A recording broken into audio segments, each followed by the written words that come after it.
Heyo! What's up, my fellow Yase demons people? We need a fandom name. I don't know, this fandom's too small. I'm the person who's really confused why they added Myoga because everything kinda becomes even more confusing. Annie. Who would be the narrator if not Myoga? I'm the one who likes Myoga. Minty! And this is FunUntitled, where we serve every podcast with an FU. Yeah, so we're going over our reaction to episode 5 of Yashahime. So clearly watch the episode first before you listen to the podcast, but we'll do a quick summary. I guess it's basically the three girls come back to the feudal era after their trip in the modern age. They kind of split up to go on their own. Moroha decides to sell her grandpa's goods to a demon corpse seller. And then the two sisters, well, Setsuna just wants to continue on with her life and Toa's just being dragged along as if she's the youngest sister. But the two groups meet up when they have to fight Tokotsu, who is a underling of Kirinmaru, who is supposed to be the main villain of this series. Basically, we figure out where Moroha got her red pearl, and we get to see more of what Moroha can do, and Myoga is there. And they baited us last preview with a glimpse of Moroku, who apparently taught Setsuna the mantra that sums up to kill your parents, kill your parents, kill your parents. I don't know if he taught her. Maybe he just said it and then she copied it. You know, like eavesdropping. Okay, this is something that's infuriating me in Yashahime. They're like, oh, everyone's invested, so they'll stay no matter what we do. So we're gonna dangle 5 mystery threads in front of them. And it's just like, there's too many threads. You gotta do one by one. It's also weird because I feel like there's a lot of plot holes, but they're there because it keeps the plot and the mystery going. Like, how come Myoga doesn't explain everything to Moroha? But, you know, she clearly doesn't know who her parents are. No inkling whatsoever. Well, I feel like she clearly must know their names by now. Unless Myoga's always just saying, yes, she's the daughter of Kagome, the reincarnation of Kikyo. And Moroha's like, what? I couldn't hear you. I don't know, because it seems like even Kaede knows. And then when she went to the modern world, like, her grandma and great-grandpa knows. And it's like, all these people could be explained to Moroha, her lineage, and no one is doing it. Okay, 2 things. One, it also pisses me off because Myoga clearly said, oh, you know, she is the descendant of 3 great lines of dog demons, yada yada yada. Is that what he said, or did he just mean he just serves 3 generations? No, he said that because remember he said her blood is the most similar to his, and then she was like, more like, yeah, whatever. Yeah, it's only 3 lines though. But, okay, I don't understand where Moroha got the lipstick, because Myoga clearly said, oh, that's the makeup that, the Inuyasha dad gave to Inuyasha's mom. But if you remember, Inuyasha gave that lipstick to Kikyo, and then Naraku destroyed that lipstick. Okay, first of all, you know that lipstick? It's gotta be made out of dad's blood. Or bones, or whatever. 2? Okay, now we can either take it that these 2 dog men gave the lipstick to their lover, so that the lover could also go batshit wild when they put the rouge on. Or, the smarter route, which I don't like to agree with, is that only Yashahime goes wild because she has demon blood in it, specifically the dog demon blood. Yeah. I like to think that Kikyo could have gone... Actually, she did put it on once. Yes. And then Naraku cut her down as Inuyasha. I love that Moroha can do the Iron Reaver, Soul Reaper, and the Blades of Blood. Yeah. So, this is what I don't get. Clearly, Myoga is explaining some things of Moroha's lineage. Because, like I said, he ain't shy about saying, yes, she's the daughter of Kikyo, if he's just telling some Joe Smo about that. Or the daughter of the reincarnation of Kikyo. And then, clearly, he must have told Moroha about her grandfather at the very least. So that's why to explain why she gets the power from the makeup. Do you agree on that point? I mean, I guess that is the assumption. That seems to be the right assumption to make. But I don't get why, does she know she's cousins with, Setsuna and Toa? Because she knows Shishomu, and she knows, there's a whole dog lineage here. I guess so, but I guess, like you said in the last episode, there hasn't been any clues that she knows who her dad is. Like, she could assume... I don't know, actually. okay, Grandpa Myoga came, right? Uh-huh. And he must have said, hey, I served under your dad and, and grandfather. And it's not like she's just gonna be like, cool, don't give a shit. She must have asked some questions. And I guess now she must know that Shoshomu is also the son of that great dog demon. There's no way Moroha, the nerd who knows all these things about all these other, because clearly in the previous episode it established she knows a lot about demons. She knows about the dream butterfly. She knows, but there's no way you can tell me she would have never asked Myoga more about her lineage, so she must know. I guess so. I guess then the question is still, how come she knows nothing about her parents? I think she knows them by name, but I think maybe she just doesn't give a shit who they are and never went to pursue it. We're gonna keep watching this no matter what happens. But that's the thing, the mysteries are stupid now. They're just literally putting in mysteries just to like, hey, this is a nod to the audience, but fuck you, this doesn't make any sense. Yeah, it would be a little too convenient to just say Moroha doesn't care. Like, why wouldn't she care? Let's talk about our next problem child. Toa's kind of pissing me off.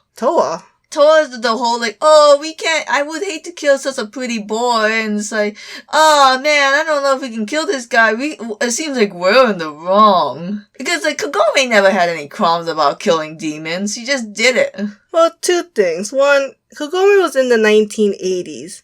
Murder was more rampant in the 80s. I'm just saying that as time goes on, the moral compass, I don't know if it grows, but it changes. I get it. Toa's a social justice warrior. Maybe. I mean, she's also talking about how, like, gender's a construct, too, right? Yeah, she goes on Tumblr. But also, maybe part of the reason why they put this for Toa is to really emphasize on how she's an outsider, and that she's an outsider because she comes from a different time period. Or, at least she was raised in a different time period. So it's not like necessarily bad writing. That is usually the annoying character trait, but at least this one has an explanation behind it. I think like the difference is between Kagome and Toa. I touched this briefly during your after the show walk. I feel like Toa's a little bit different because Kagome never actually like had to stab a demon with her own hands, unlike Toa. That's true. Because like Kagome always kind of had to be saved from demons. That's true. When Kagome fought, it was more about exercising and releasing the spirit or... just getting the Shikanjo back. Yeah. Toa is straight up murdering. Yes. Although I guess that last move, it did kind of feel like it was more of an exorcism to Tokotsu. Because he, like, went to the sky. Yeah, and got rid of the whole castle. Yeah, but Jakotsumaru, his son, is totally like in hell, rotting, burning alive, cursing Moroha's name. It's really weird how they got on fire from those attacks. Because when Moroha first did it, I thought, oh, that must be because of the spiritual powers. He's being like, cleansed, whatever. But then he got on fire when Setsuna did her attack, so I was like, I think these people are just flammable. I think pigs are flammable. Moroha is way more versatile than the Demon Slayers. Which is a little weird, but I think it's also very cool. I love that they're showing more of her spiritual and demonic powers, especially in this episode. Yeah. Didn't the podcast we did, you argued with me about the makeup? I can't remember that at all, but... So you were like half right? Yeah. Because your original theory was that the pearl gave the lipstick powers. Yes. But now we know it wasn't the pearl because she got the pearl afterwards, but it's like her granddad's blood infused in the lipstick, which awakens his memories inside of her so that she can become a great demon. Okay. And lasts for 1 minute. I never like those kind of things where it's like, that's really short, and like you gotta rest for like a day, and it's like, I don't know if it's worth it. I mean, clearly it's worth it for Moroha, but